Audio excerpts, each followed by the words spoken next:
প্রবাসী নারীরা পুরুষের উপর আর নির্ভরশীল নয়, তারাও চায় নিজ কর্মগুণে প্রতিষ্ঠিত হতে। এ লক্ষ্য নিয়ে 2018 সালে যাত্রা শুরু করে বাংলাদেশ লেডিস ক্লাব সংযুক্ত আরব আমিরাত। ক্যাটারিং ব্যবসা, বুটিক হাউস, গার্মেন্টস পণ্য, রেস্টুরেন্ট সহ বিভিন্ন ব্যবসায় নিজ নিজ ক্ষেত্রে রাখছে অবদান। শনিবার রাতে এই সংগঠনটির 7ম প্রতিষ্ঠা বার্ষিকী অনুষ্ঠিত হয়। আজমান উম্মুল মুমিনিন ওমেন অ্যাসোসিয়েশনের বিশাল হলরুমে মিলন মেলার আয়োজন করা হয়। এখানে যে মেলাগুলো হয়, যখন আসি তখন মনে হয় পুরো একটা বাংলাদেশ আমাদের।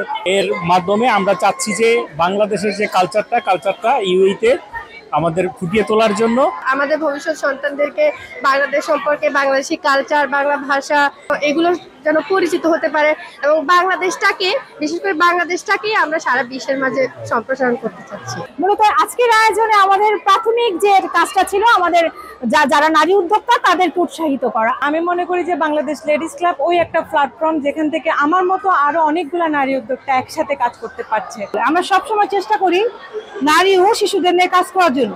বাংলাদেশের সংস্কৃতিকে আমরা সবসময় তুলে ধরার চেষ্টা করি। বাংলাদেশের ঐতিহ্যবাহী পিঠা, পুলিসহ নানা মুখরোচক খাবারের সমাহার প্রবাসী নতুন প্রজন্মের মধ্যে দারুণ কৌতূহল সৃষ্টি করে। অনুষ্ঠানে 12 জন নারী উদ্যোক্তার হাতে তুলে দেয়া হয় সম্মাননা স্মারক। ঘরোয়াভাবে নিজেদেরকে সামনে নিয়ে আসার জন্য চেষ্টা করছেন, তাদেরকে উৎসাহ করার জন্যই আসলে বাংলাদেশ লেডিস ক্লাব। আর আজকের প্রোগ্রামে সবাই আসার জন্য সবাইকে অনেক অনেক ধন্যবাদ। সংগঠনটির নেতারা জানান, প্রবাসী নারীদের স্বাবলম্বী শিল্প ও ব্যবসায়িক উদ্যোক্তা করে তোলার পেছনে এই সংগঠন ব্যাপকভাবে কাজ করে যাচ্ছে।